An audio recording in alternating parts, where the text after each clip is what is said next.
table.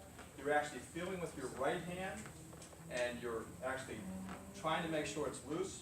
You're taking your position next to the patellar tendon. You're coming down so that the tip of your thumb is on the joint line.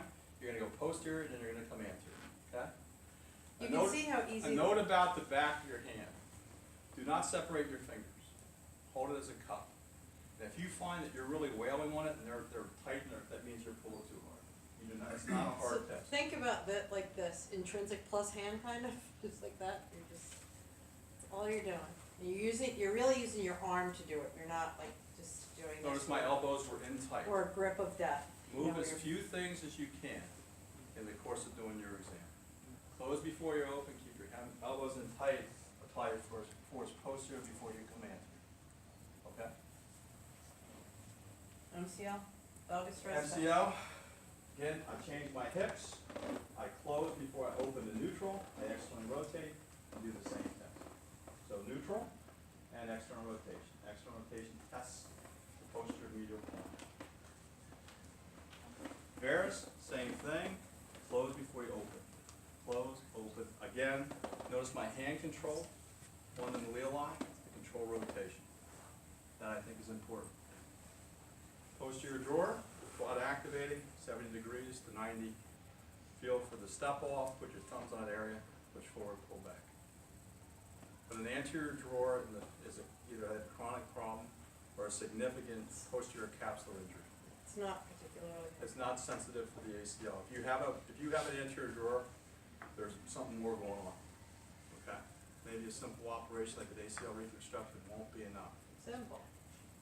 So then how do you diagnose this with physical examination? We think that that's probably a diagnosis of exclusion.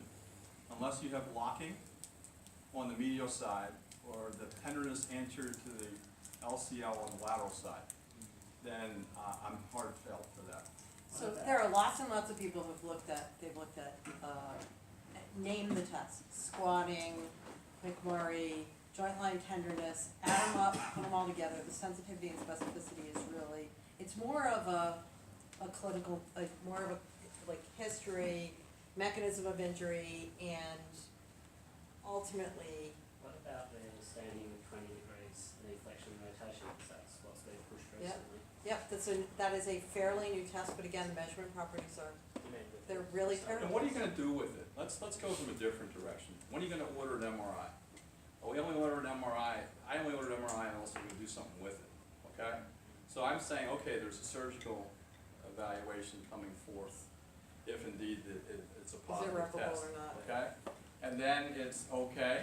If it's over 60, we've found that more than half of them will be better within 6 weeks, regardless of what the MRI shows. If they're over 70, 30% of the people are going to have a torn meniscus and don't know it. So, and it goes to 80, it goes even more than that. So I'm not quick to order an MRI unless I'm going to do something about it.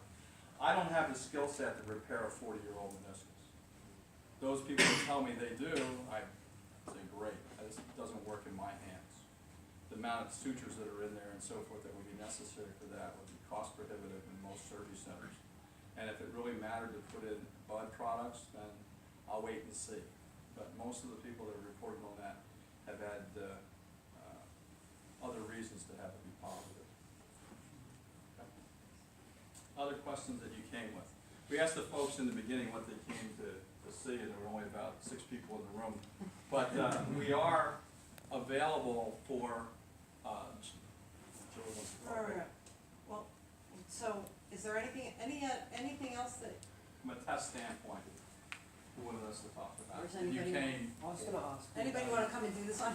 No. Your Lockman, when you get a big leg, Yep. what are your tips or tricks for that? Okay, so here, the other thing we didn't show you is a pivot shift for small hands, big leg, which is a really cool test to be able to do. It's couple little tricks for that. But this particular way of doing a Lockman, you're not putting your hands, I can do this on him, or somebody who's really big, so he's got it.